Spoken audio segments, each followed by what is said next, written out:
My name is Ethan Walker. I was 53 years old when my life finally split into two clean halves. The years when I thought I knew what I had, and everything that came after.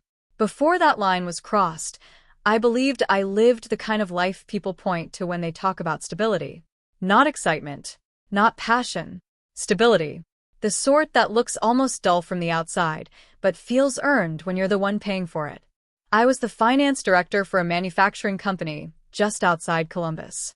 The work was steady, technical, repetitive in a way I had learned to appreciate.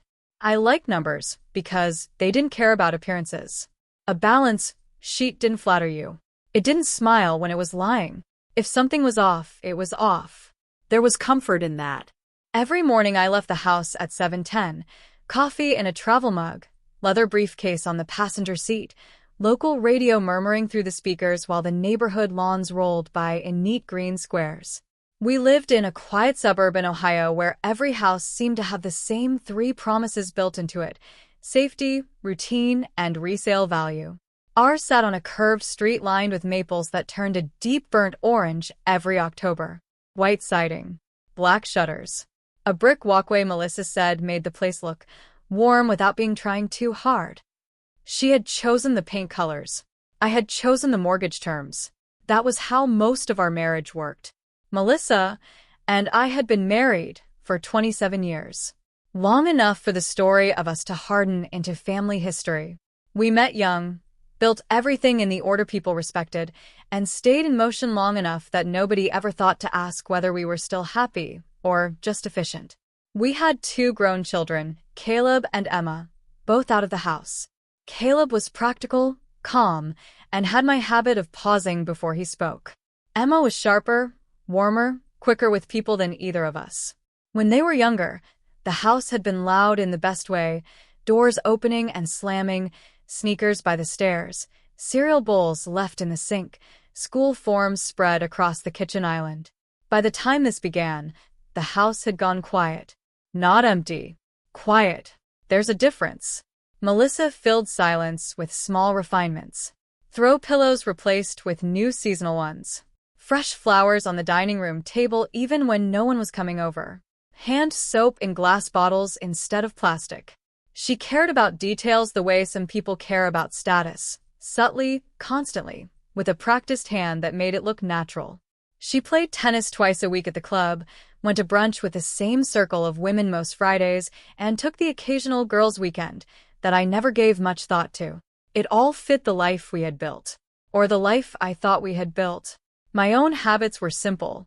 I woke before dawn most mornings without an alarm. I made coffee in the dark kitchen and stood at the window while the machine finished dripping, looking out over the backyard fence and the stretch of neighboring roofs beyond it. In winter, the glass held the cold like metal.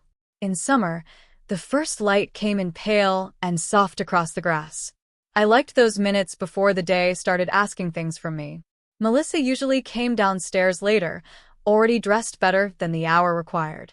Even on ordinary mornings, she looked put together in a way I had stopped noticing consciously and started accepting as part of the furniture of my life. A cream sweater, gold bracelets, hair done, nails finished.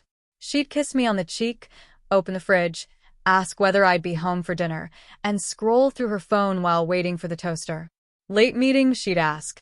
Probably, I'd say. Again? That time of year. She'd give me a look that suggested mild disappointment, but never enough to turn into a fight. That was another thing about our marriage. We had long since evolved past loud conflict. Any sharp edges had been sanded down by repetition. We didn't explode.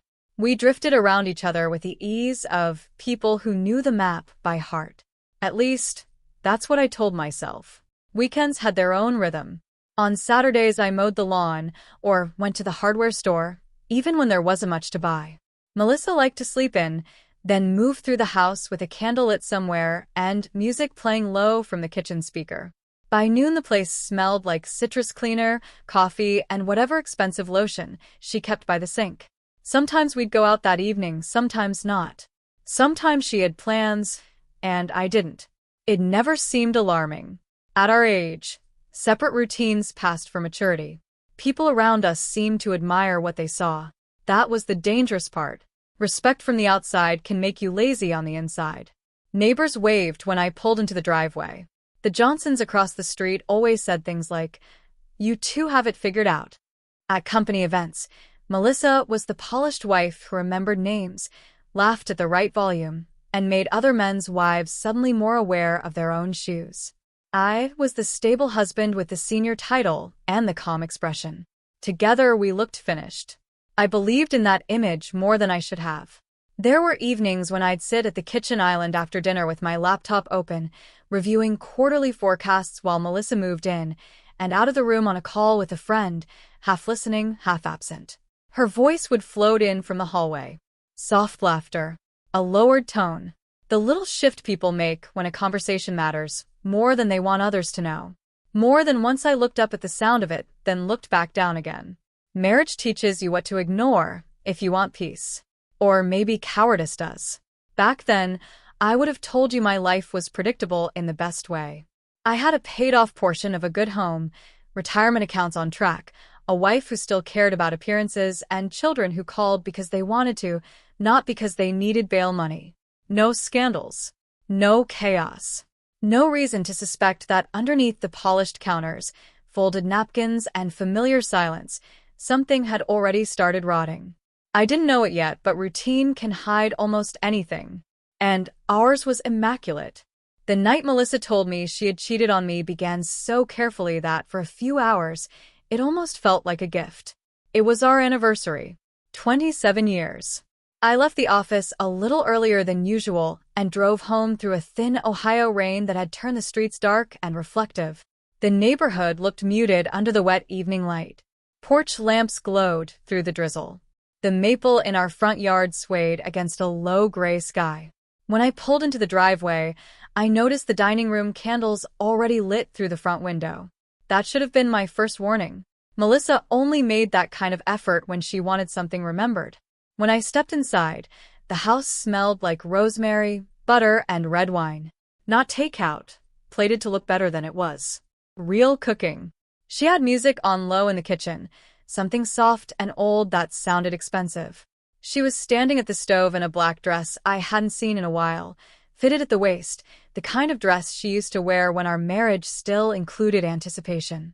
Her hair was pinned up, gold earrings, bare shoulders. She looked over as I came in and smiled like we were in a photograph. "You're early," she said. "You said 7. And you actually listened." "I do that sometimes." She gave a small laugh and crossed the kitchen to kiss me. Her perfume was warmer than usual, something with amber in it. I set my keys in the bowl by the door and looked around. The dining table was fully set. Cloth napkins. The good plates. A bottle of Cabernet breathing on the counter. Even the overhead lights were off, replaced by the softer glow of the pendant lamps and candles. "You went all out," I said. "It's an anniversary." There was a pause after that. Not long. Just enough to register. We ate in the dining room instead of the kitchen for the first time in months. Maybe longer. She'd made filet mignon, roasted potatoes with garlic, green beans with almonds. Everything was plated neatly, restaurant style, as if presentation mattered as much as taste. Melissa talked more than usual at first. She mentioned a woman from tennis whose husband had retired too early and was apparently driving her insane. She talked about Emma maybe coming home next month, about Caleb's last text, about a new place one of her friends wanted to try downtown. The whole time, she kept refilling my glass before it was empty. I noticed that. I noticed everything. She barely ate, just moved food around her plate, took careful sips of wine, watched me over the rim of her glass when she thought I wasn't looking. There was energy under her skin. Not nerves exactly. Something tighter. Controlled. When dinner was over, she cleared the plates before I could help and came back with dessert she hadn't told me she'd made. Chocolate torte, whipped cream, fresh raspberries. Too polished.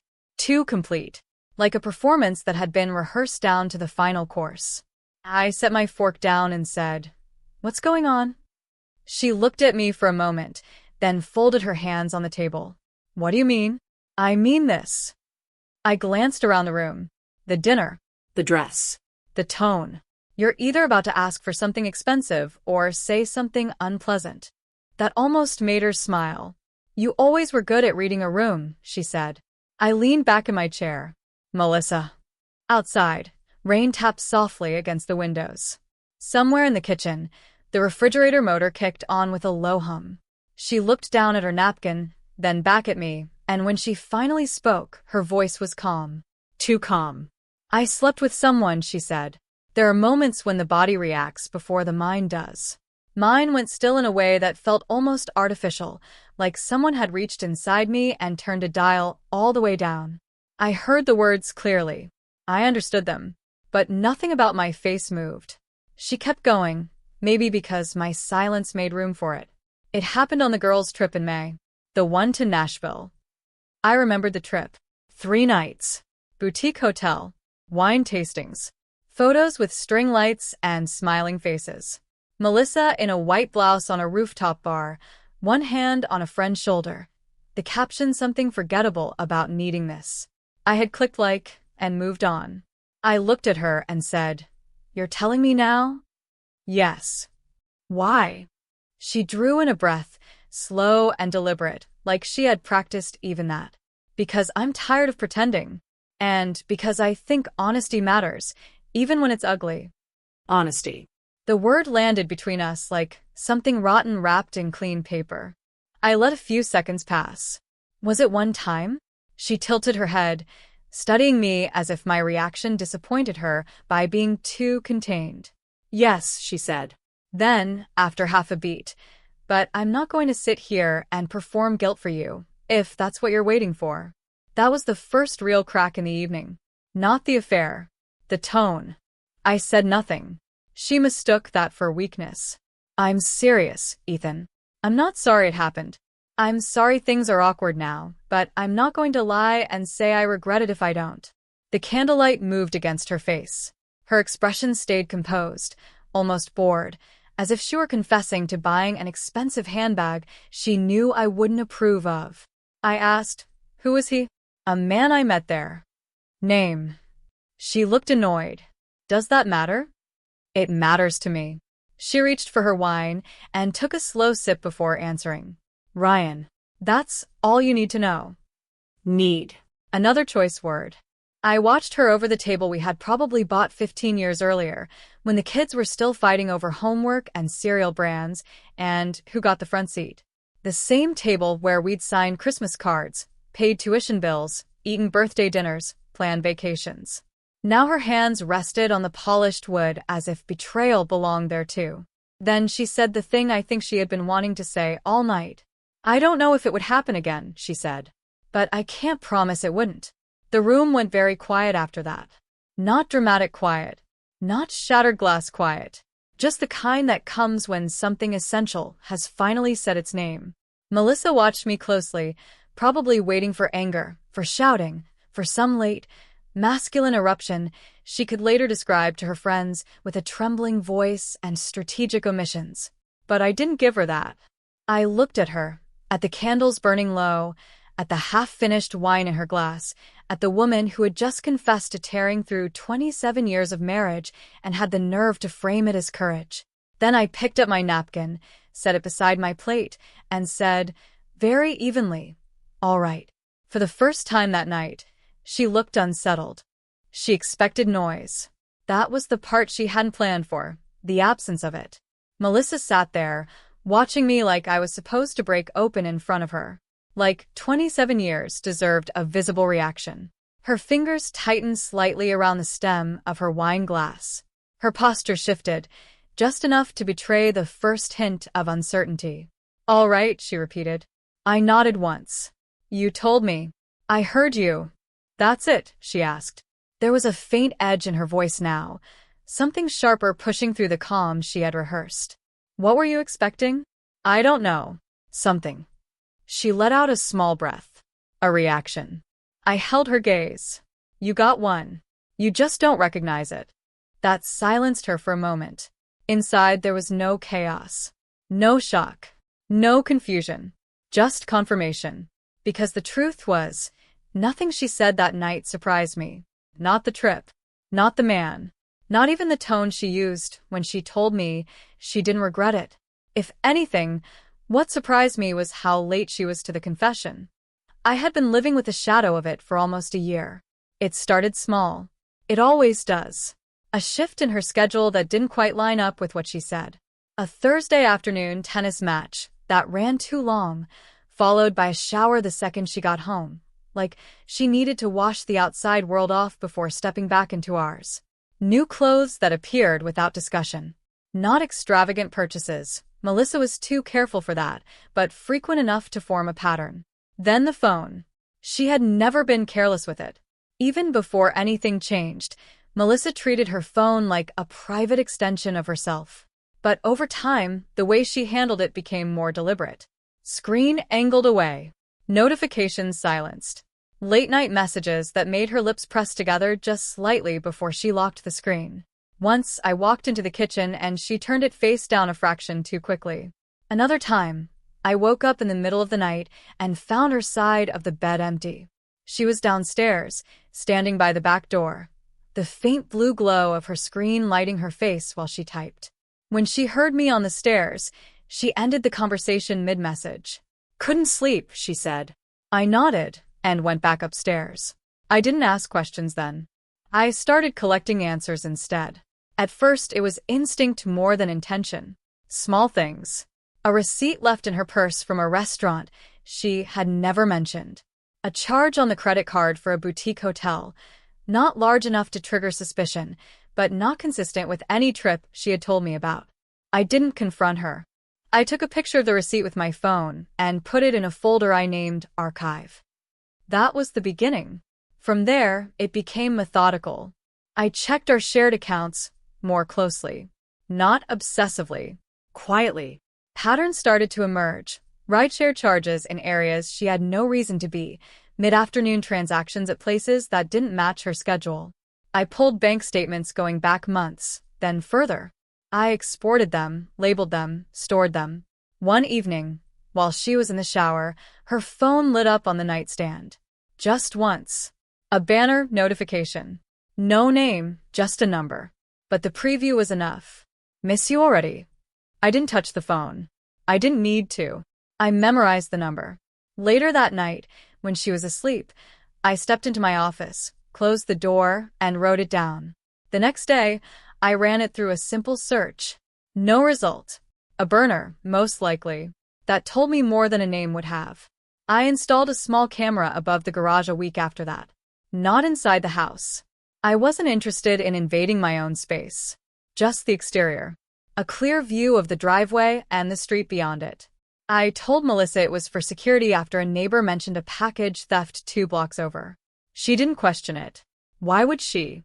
For months, I watched patterns solidify. Her girls' trips. Her extended outings. The times she left dressed a certain way and came back slightly altered. Hair adjusted, makeup refreshed, the faintest difference in her expression, like someone returning from a place they hadn't told you about. I never confronted her. Not once. Instead, I built a timeline. Dates. Times. Transactions. Gaps between what she said and what actually happened. I took screenshots. Saved clips. I cross-referenced everything the way I would with any financial irregularity at work. Quietly. Thoroughly. Without emotion. There was one moment, about 3 months before that dinner, when I could have ended it.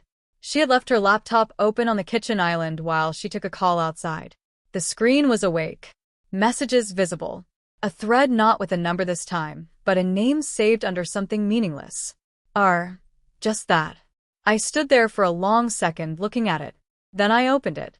The conversation wasn't long, but it didn't need to be. It was enough. Enough to remove any doubt. Enough to understand that whatever this was, it wasn't accidental. It wasn't a single mistake. It had shape, intention, repetition.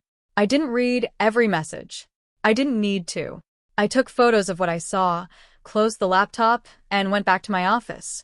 That night, I slept fine. Back at the dining table, Melissa shifted in her chair, uncomfortable now with the silence stretching between us. "Say something, Ethan." I looked at her, really looked at her this time. The careful makeup. The controlled posture. The expectation that this was the moment where I would finally step into the role she had written for me. "You want me to be surprised," I said. Her brows pulled together slightly. "What?" "You want this to feel like a revelation." "It is a revelation." I shook my head, just once. "Not to me." The words landed heavier than anything I could have shouted. She stared at me. "What does that mean?" I reached for my glass, took a slow sip of wine, and set it back down with the same steady movement I used for everything else that mattered. "It means," I said, "you're about 10 months late." Melissa didn't sleep much that night. I could tell by the way she moved in bed, small, restless shifts, the fabric of the sheets pulling and releasing every few minutes. At one point, around 2:30 a.m., she got up and went to the bathroom, staying there longer than necessary. When she came back, she lay on her side facing away from me, her breathing controlled, like she was pretending to sleep. I didn't move. I didn't say anything. I just lay there, eyes open in the dark, listening to the quiet house we had built together. The same walls, the same ceiling, the same woman, technically, but the structure underneath it had already changed. She just hadn't felt it yet. At 5:45, my alarm went off. I turned it off before it could make a sound. The room was still dim, the early morning light barely touching the edges of the curtains. Melissa didn't stir. Or maybe she did and chose not to show it. Either way, I got up, dressed in the same calm routine I always had, dark suit, white shirt, watch fastened with a practiced motion. In the kitchen, the air still held a faint trace of last night's dinner. Wine. Butter. Something sweet. I made coffee, black, and stood at the window like I had 1,000 times before. Except this time, I wasn't looking at the backyard. I was thinking in sequences. Step 1. Step 2. Step 3. No emotion. Just order. By 6:15, I was in my office with my laptop open. The house was silent behind me. Melissa was still upstairs, suspended in that thin space between denial and realization. She thought the conversation last night had been the event. It wasn't. It was the signal. I logged into our primary bank account first. Joint account. The one everything flowed through: mortgage, utilities, her spending, my income. I had already prepared for this. The structure was in place. I just hadn't activated it yet. I opened a new account under my name alone. The paperwork had been approved weeks ago. It took less than 5 minutes to move a significant portion of our liquid funds. Not everything. Just enough to shift control. Then I changed the passwords. All of them. Banking. Credit cards. Investment platforms. Email linked to financial notifications. Two-factor authentication rerouted to my phone. Quiet. Efficient. No alerts sent to her yet. Those would come later, naturally, when she tried to use something and it didn't respond the way she expected. I leaned back slightly, reviewing what I had done. Clean. Next came the credit cards. I logged into the primary account and reduced the limits on the cards Melissa used most. Not canceled. That would have been loud. Just adjusted. Enough to create friction. Enough that her normal patterns would start failing in small, confusing ways. After that, I opened a separate document and began sending emails. Short. Professional. Direct. To my attorney. To our financial advisor. To an accountant we had used years ago, but I knew was discreet. No details in writing. Just requests for meetings. Urgent, but not alarming. I had already spoken to one of them months ago. This was simply moving from preparation to execution. At 7 o'clock, I closed the laptop. Right on time. I picked up my briefcase, finished the last of my coffee, and walked to the front door. As I reached for the handle, I heard movement behind me. Melissa stood at the edge of the hallway, wrapped in a light robe, her hair slightly undone. She looked different in the morning light. Less composed. More real. "You're leaving early," she said. "I have things to handle." There was a pause. She studied my face, searching for something, anger, maybe, or weakness she could still work with. "About last night," she started. I didn't let her finish. "We'll talk later," I said, opening the door. "Ethan." "Later." I stepped outside into the cool morning air and closed the door behind me before she could say anything else. The drive to work felt the same as always. That was the point. Routine is a powerful disguise. At 9:12 a.m., my phone buzzed once on my desk. A text from Melissa. Did something happen with the bank? I didn't answer. At 9:47, another message. My card just got declined. Is there a fraud alert or something? I read it, set the phone back down. At 10:03, she called. I let it ring. By noon, there were 4 missed calls and 3 more messages. The tone had shifted. Less confusion. More edge. Ethan, this isn't funny. Call me back. What did you do? I finished a meeting, returned to my office, and closed the door before finally picking up the phone. I didn't call her back. I waited. At 12:28, right on schedule, my phone rang again. This time, I answered. What is going on? She demanded immediately. No greeting. No softness. Just pressure. I'm at work, I said calmly.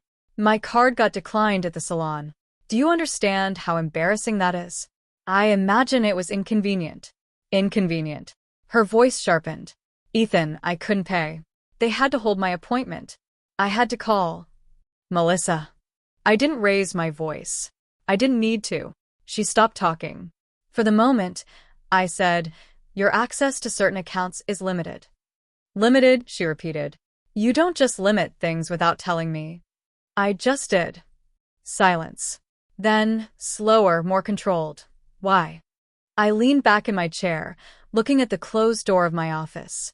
Because, I said, the structure of our marriage changed last night. That doesn't give you the right to. It gives me every reason to. Her breathing on the other end shifted. Uneven now. This is insane, she said. You're overreacting. No, I replied. I'm responding. Another pause. Longer this time. You can't just cut me off like this. I didn't cut you off, I said. I adjusted exposure. She let out a short, disbelieving laugh. Exposure? What is that supposed to mean? It means, I said evenly, I'm no longer financing a life I'm not part of. The silence that followed felt different. Heavier. For the first time since the dinner, she understood something real was happening. Not emotion. Not drama. Consequences. And the worst part for her wasn't the money. It was that I sounded exactly the same as I always had. Calm. Controlled. Already ahead. I didn't go home right after work. That was intentional. Routine had been broken in one place already. Her world. There was no reason to disrupt mine. I left the office at the usual time, drove past the turn that would take me back to the house, and continued another 15 minutes east. The building was unremarkable. 2 stories. Brick. A small brass sign by the entrance with 3 names engraved into it. The kind of place people walk past without noticing, which is exactly why I had chosen it months earlier. I parked, turned off the engine, and sat there for a moment. Not hesitating. Just aligning. Then I stepped out and went inside. Mr. Walker, the receptionist said with a polite nod. She's expecting you. Of course she was. I had met her once before, 9 months ago, on a Tuesday morning when Melissa thought I was in a quarterly budget review. Back then, it had been a consultation. Quiet. Hypothetical. I had walked in with questions and walked out with a framework. Now it wasn't hypothetical. Ethan, she said as I entered her office, standing to shake my hand. Her grip was firm, direct. No wasted motion. You look exactly how I expected. That's good or bad? I asked. It means you didn't wait too long. I sat across from her desk. Dark wood. Clean surface. A single legal pad, already open, pen placed parallel to the edge like it had been measured. Tell me, she said. So I did. Not everything at once. Not emotionally. I gave her structure. Timeline. Facts. Dates. The dinner. The confession. The lack of remorse. Then I shifted to what mattered more. I have documentation, I said, sliding a folder across the desk. She opened it and didn't speak for a while. Screenshots. Financial records. Copies of statements.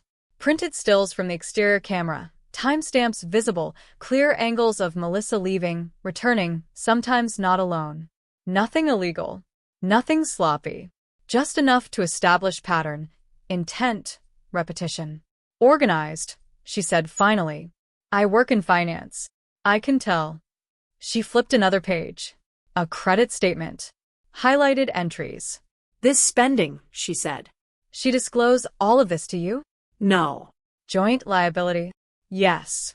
She leaned back slightly, studying me now instead of the papers. And she doesn't know you have this?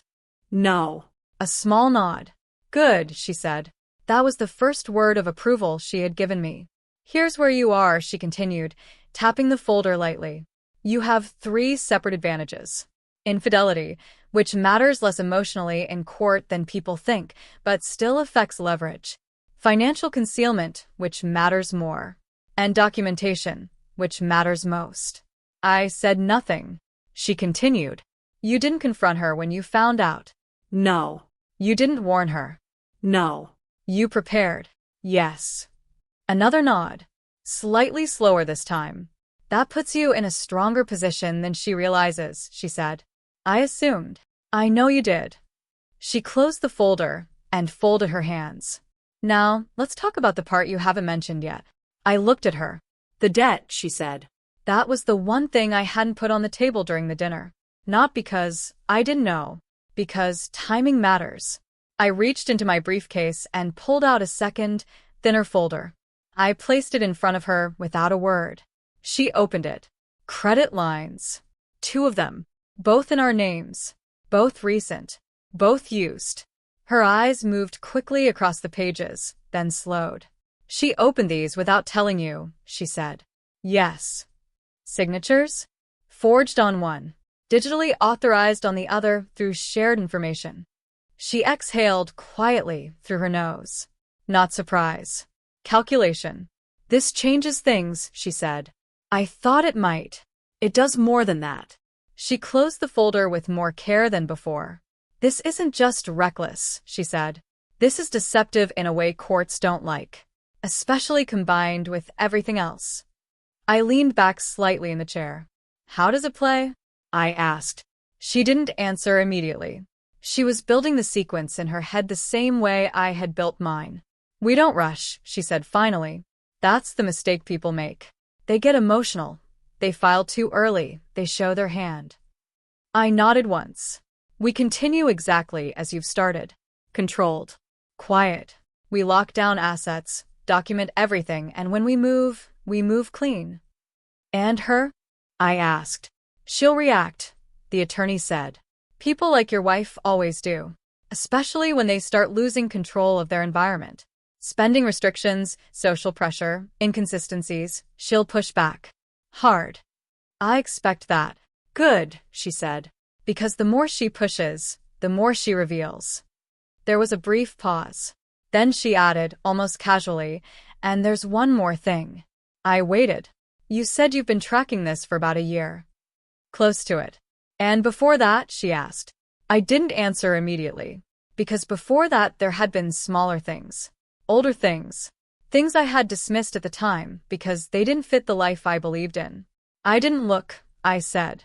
She held my gaze for a second longer than necessary. Sometimes, she said, what you find later is bigger than what you were originally looking for. I didn't respond, but the thought stayed. We wrapped the meeting with specifics. Next steps.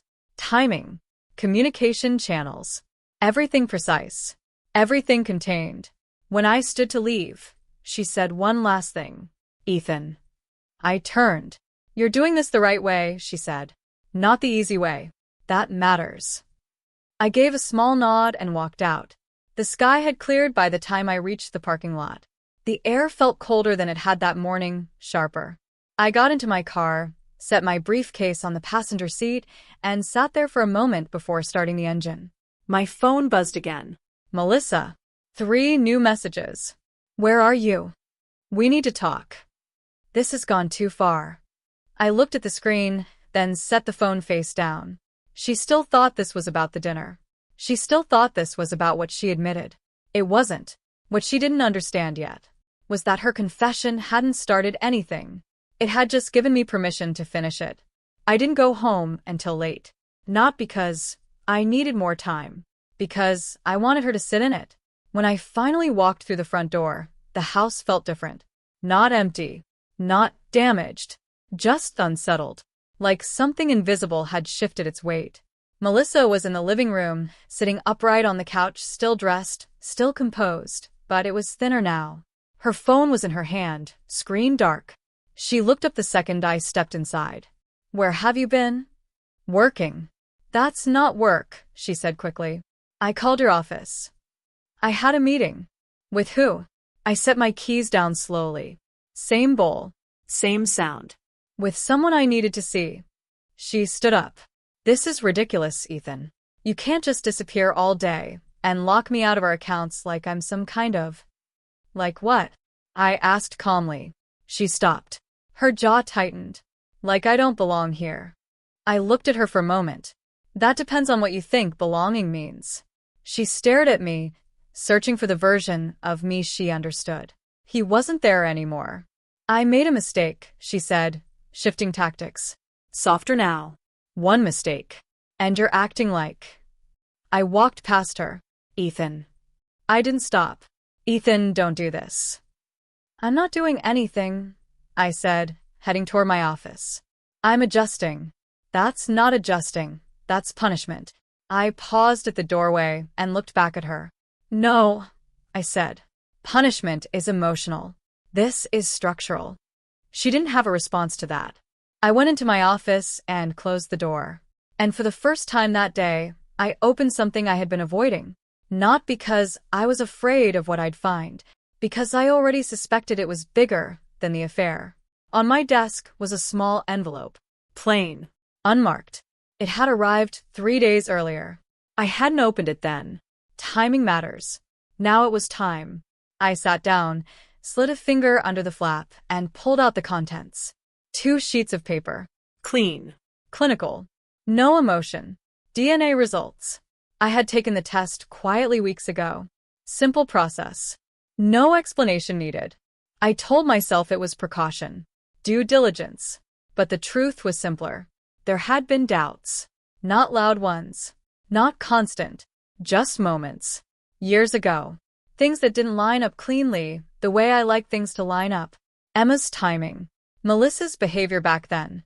A period I had dismissed because it was easier to believe in the life we were building than question the foundation of it. I looked at the first page. Caleb. Probability of paternity, 99.98%. I felt nothing. That matched what I already knew. Steady. Reliable. Aligned. Then I turned to the second page. Emma. My eyes moved once across the line. Then again. Probability of paternity, 0%. No error. No ambiguity. Just absence. I leaned back in the chair slowly. No sudden reaction. No shock. Just a quiet, precise shift inside my chest. Like something heavy had been moved from one place to another, and now everything around it had to adjust.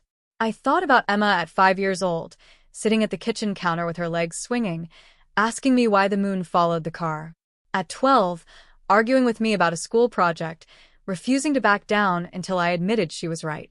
At 23, calling me just to talk, not because she needed anything. None of that changed. Not 1 second of it. But the origin of it, that had just been rewritten. I exhaled slowly and set the papers down. So it wasn't a year. It wasn't Nashville. It wasn't a phase. This had been part of my life for decades. I stood up and opened the door. Melissa was still in the living room, pacing now. She turned the moment she heard me. Finally, she said. "We need to actually talk about this like adults." "We are," I said. "No, we're not. You're shutting me out, controlling everything, acting like—" "Emma isn't mine." The words landed clean. No build-up. No warning. Just truth. She froze. Completely. "What?" she said. I walked closer, stopping a few feet away from her. "I ran a DNA test," I said. "Results came in today." Her face changed. Not guilt. Not immediately. First came calculation. Then fear. That's insane, she said quickly. Why would you even? Because I don't ignore patterns, I said. That doesn't mean. It means I check them. Her breathing shifted. Faster now. Ethan, this is crazy. You're taking one thing and turning it into 0%, I said. That ended it. The room went silent.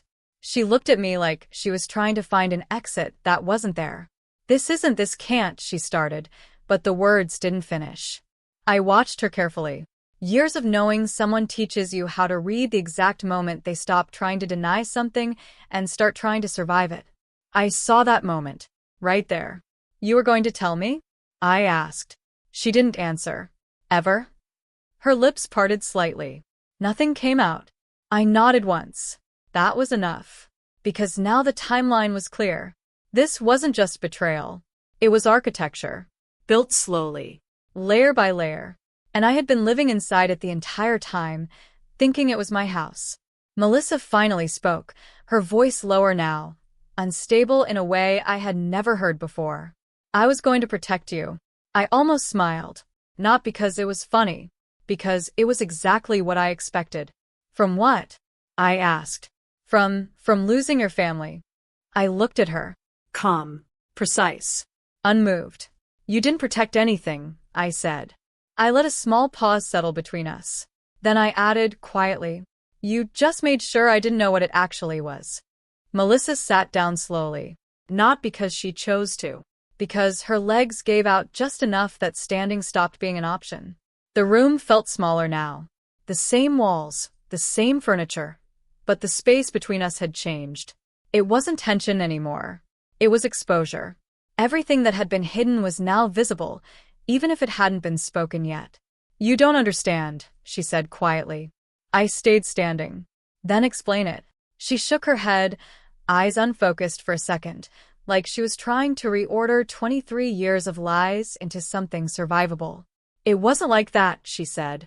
It never is. That's not fair. No, I said.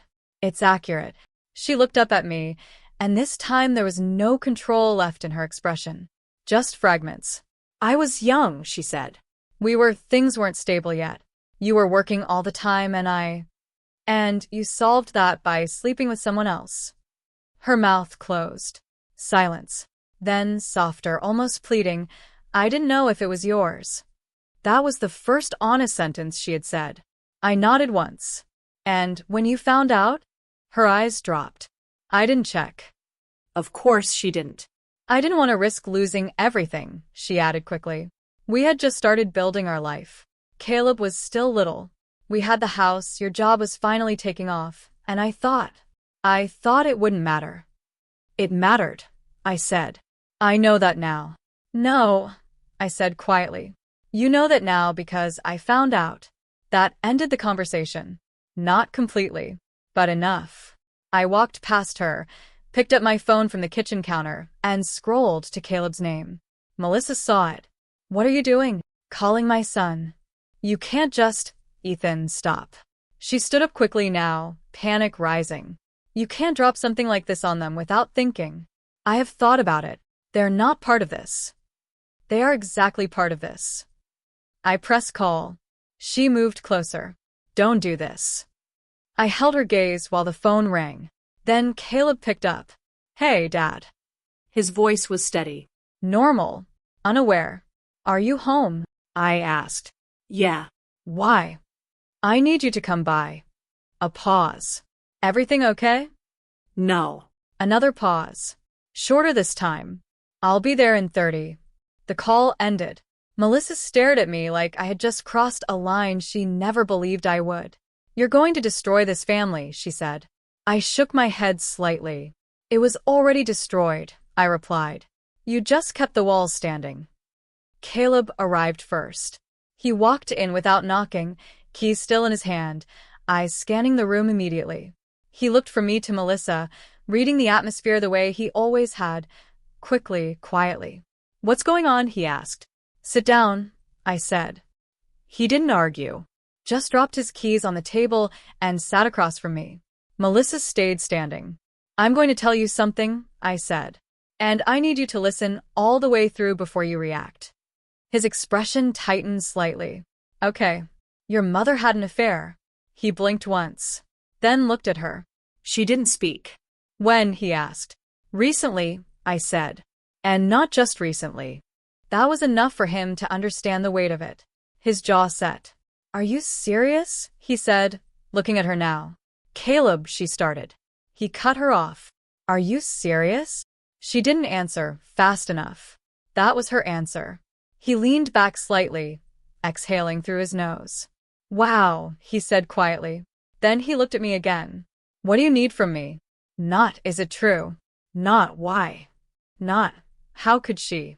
Just that. I noticed. I need you to know where things are going, I said. Because they're going to change. He nodded once. Okay. Then I said it. There's more.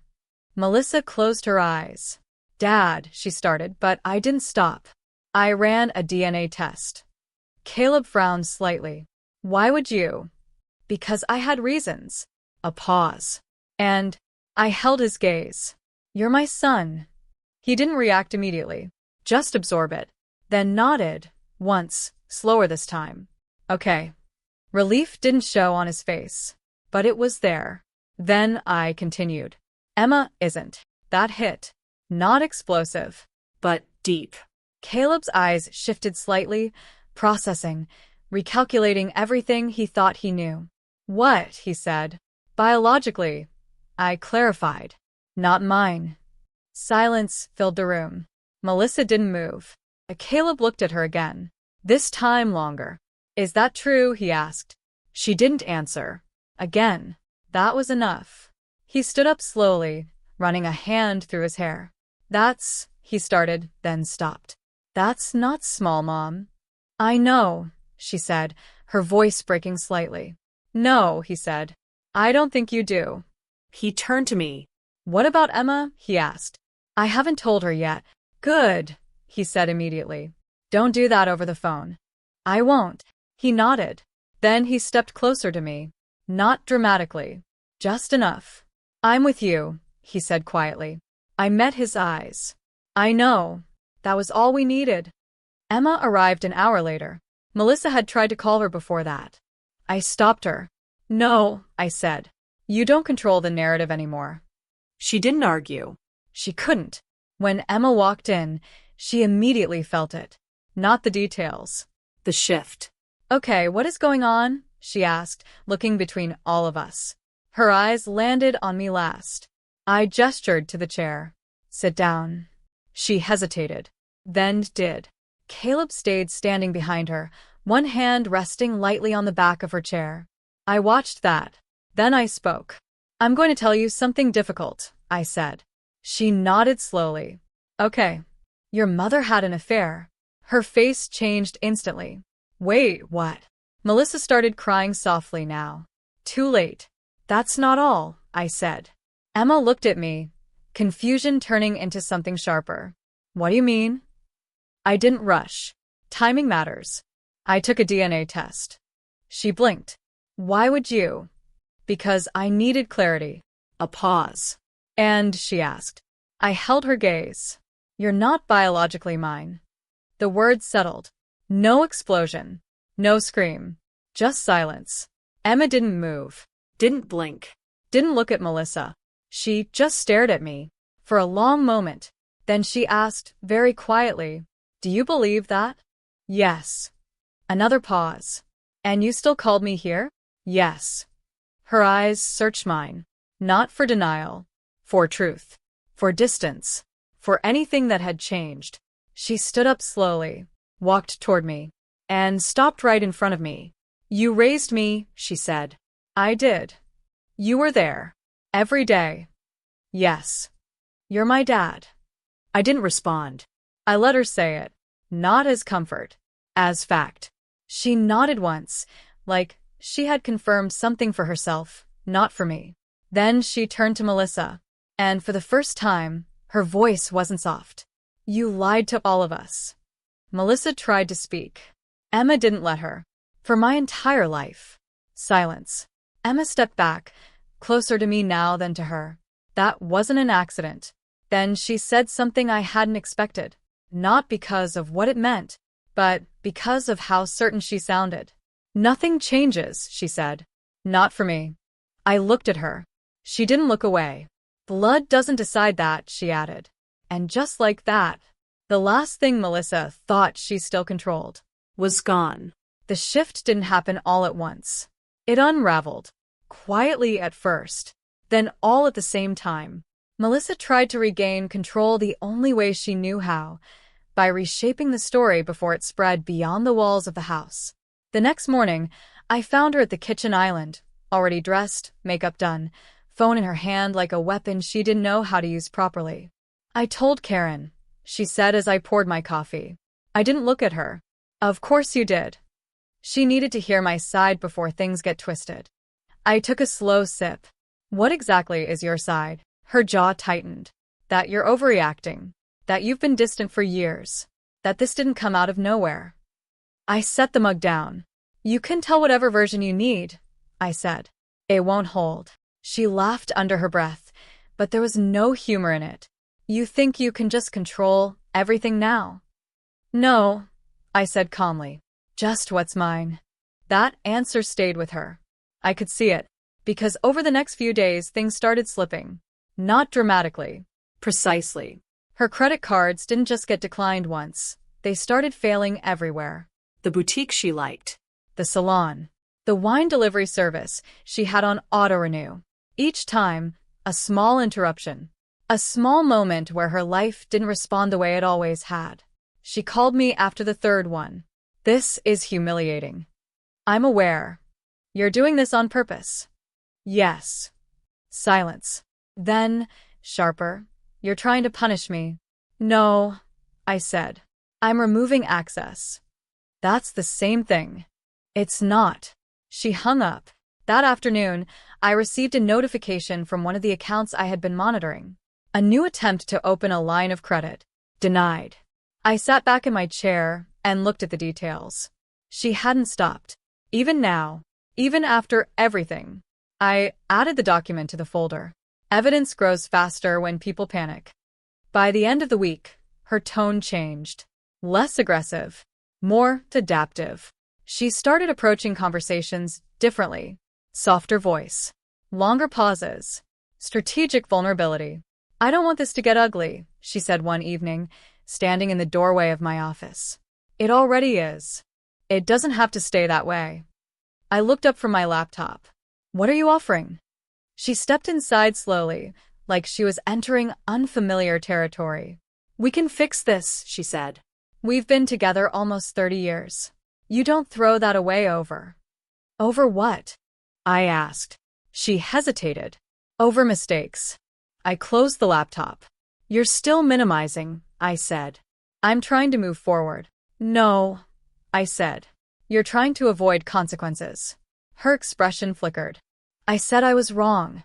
"No," I replied. "You said you didn't regret it." That landed. She shifted again.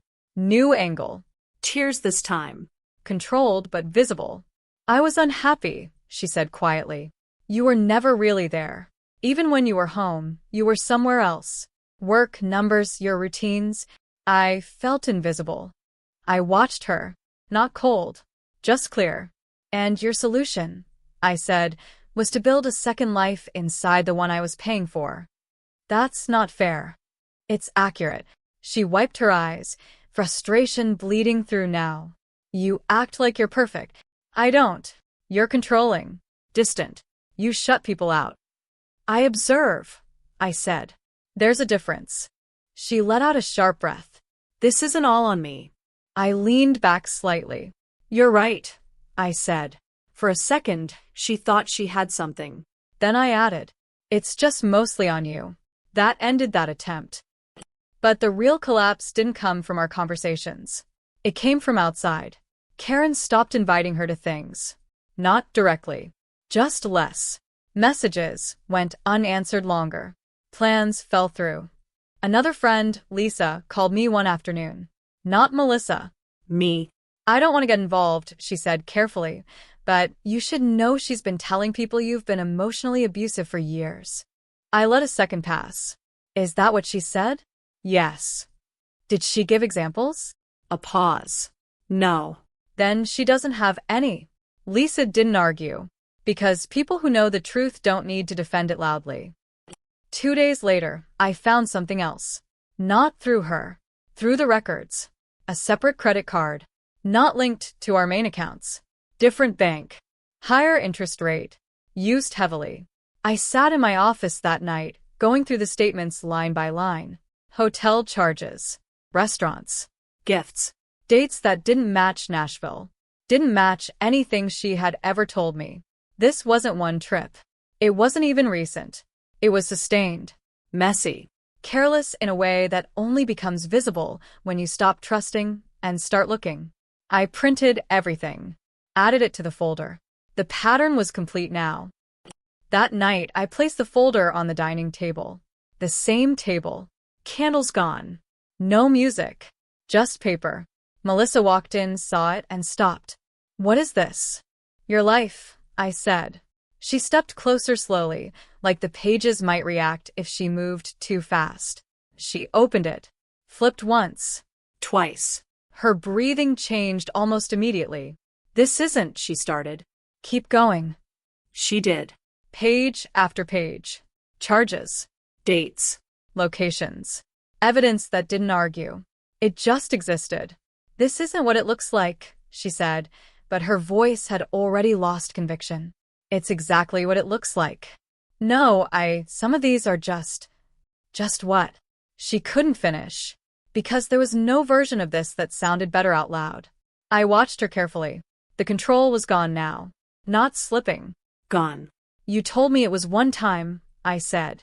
She didn't respond. You told me it didn't matter. Silence. You told me you might do it again. Her hands trembled slightly against the paper. I stepped closer. Not aggressively. Just enough. But this, I said quietly, tapping the folder, this wasn't a moment. I let the pause stretch.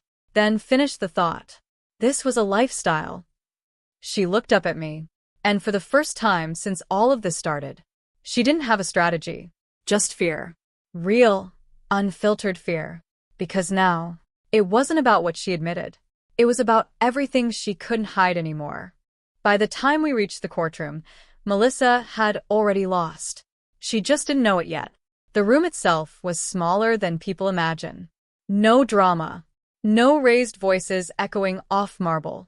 Just a controlled space where everything is reduced to facts, structure, and who prepared better. I sat at the table beside my attorney, hands folded, posture relaxed. Dark suit. Clean lines. Nothing out of place. Across from us, Melissa sat with hers, slightly forward, shoulders tight, eyes moving more than they should. Her composure was still there, but it had cracks now. Fine ones. Visible if you knew where to look. She glanced at me once. I didn't return it. The judge entered. Everyone stood. Then sat. And it began. Her attorney went first. Predictable. They framed it as emotional distance. A long marriage that had degraded over time. A wife who felt neglected. A single lapse in judgment.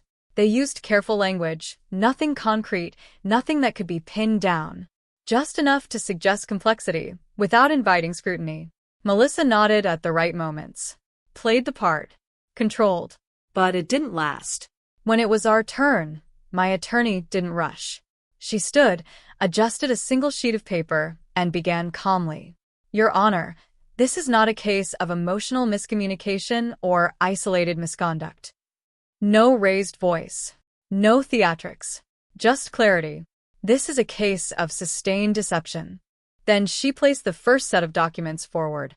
Financial records. Organized. Labeled. Irrefutable. She walked through them slowly. Not all at once. Sequence matters. First the shared accounts.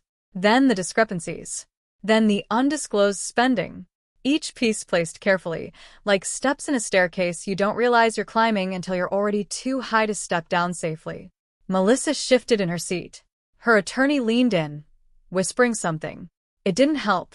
Then came the second layer.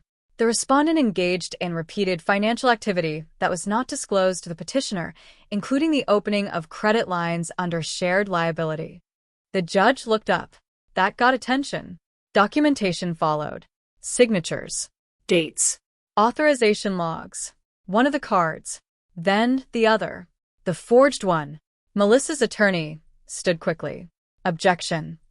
Overruled. The judge said without hesitation.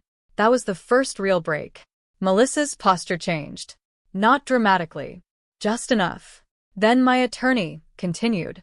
Additionally, Your Honor, we would like to present evidence that the respondent's statements regarding the nature and extent of her extramarital conduct were materially false. That's when the folder came out. The one from the dining table. Printed. Clean. Devastating. Hotel records. Restaurant charges. Time-stamped entries that didn't match any version Melissa had told. Not one weekend. Not one man. A pattern. My attorney didn't say that directly. She didn't need to. She just walked the court through it. Step by step. Melissa stopped looking at the papers halfway through. She stared straight ahead. Frozen. Her attorney tried to intervene again. This is speculative. It's documented. My attorney replied calmly. And that was the difference. One side had words. The other had proof. Then came the moment I had been waiting for. Not for revenge. For closure. My attorney paused, then added one final piece. There is also the matter of long-term misrepresentation within the marriage. Melissa's head turned slightly. Just slightly. But I saw it. The judge looked up again. Clarify. My attorney didn't look at me. She didn't need to. DNA evidence confirms that one of the children raised during this marriage is not biologically related to the petitioner, a fact that was never disclosed. Silence. Complete. Even Melissa's attorney didn't speak. Because there was nothing to say. The judge's expression changed. Not emotional. Measured. But different. Is this contested? The judge asked. Melissa's attorney hesitated. Looked at her. Waited. Melissa didn't respond. Not immediately. And in court, silence is an answer. Not contested. Her attorney said quietly. That was it. That was the moment everything collapsed. Not loudly. Not dramatically. Just final. After that, it wasn't a fight. It was resolution. Division of assets. Debt allocation.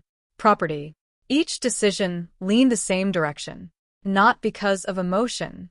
Because of structure. Because one side had built a case. And the other had built a story. When it was over, people stood again. Chairs moved. Papers gathered. Melissa remained seated for a few seconds longer than everyone else. Then she stood slowly. She looked at me. Really looked this time. No anger. No strategy. Just the realization of where she had ended up. This isn't fair, she said quietly. I adjusted my sleeve. It's accurate. She shook her head slightly, like she was still trying to reject something that had already been decided. You destroyed everything. I met her gaze. Calm. Steady. No, I said.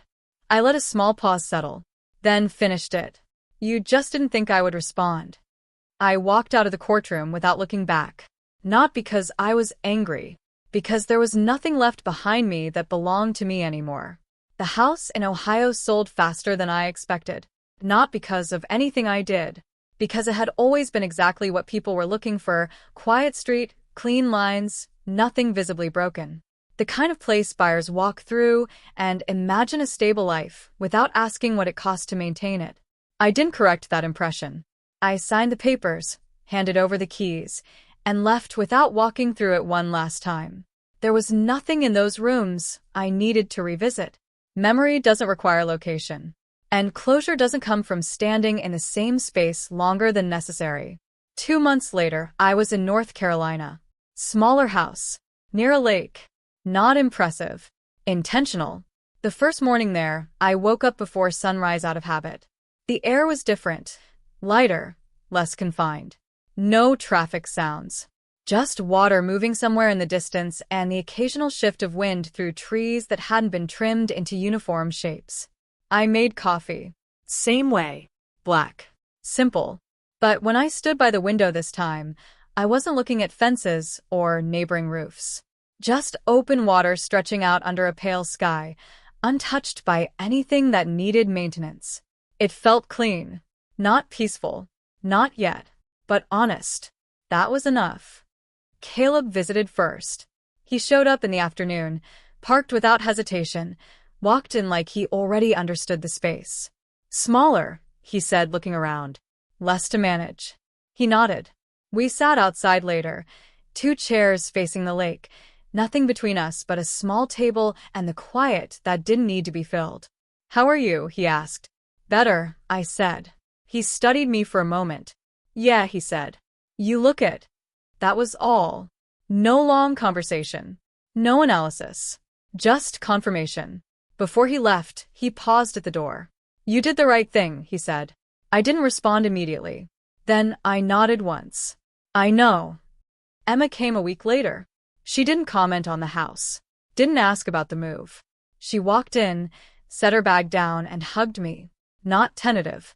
Not uncertain. Certain. We had dinner that night at a small table near the window. No formal setup. No candles. Just food, conversation, and something that felt more real than anything that had existed in that dining room back in Ohio. At one point, she looked at me and said, "You're different." How? "Quieter," she said, "but not in a bad way." I considered that. "Less noise," I replied. She smiled slightly. "Good." There was a pause. Then she added, without hesitation, "You're still my dad." I met her eyes. That never changed. "I know," she said. And that was the end of that conversation, because it didn't need to continue. Melissa called once. Unknown number. I recognized the timing more than the number itself. I let it ring, then stop. She didn't leave a message. There was nothing left to say that mattered. Life settled into something new. Not exciting. Not dramatic. Structured. Clean. Mornings by the water. Work that remained steady, but no longer followed me home the same way. Evenings that didn't require performance. Just presence. Sometimes Caleb would call. Sometimes Emma. Sometimes we'd all meet halfway somewhere for dinner, and for the first time in years, those dinners didn't feel like maintaining something. They felt like choosing it. That was the difference. One evening, a few months later, I sat outside as the sun dropped behind the lake. The light stretched across the water in long, quiet lines, fading slowly instead of disappearing all at once. I thought about that night, the dinner, the candles, the confession she thought would break me. It hadn't. It had clarified things. That was the part she never understood. She thought truth was a weapon, something that would destabilize me. But all it did was remove the last reason I had to stay where I was. I took a sip of coffee, now lukewarm, and watched the light fade completely. No anger, no regret, just distance, and something close to satisfaction. Not because I had won, because I had stopped losing. The biggest shift wasn't the divorce, or the court, or even the truth about Emma. It was simpler than that. For the first time in decades, everything in my life was exactly what it appeared to be, and that was worth more than anything I had before.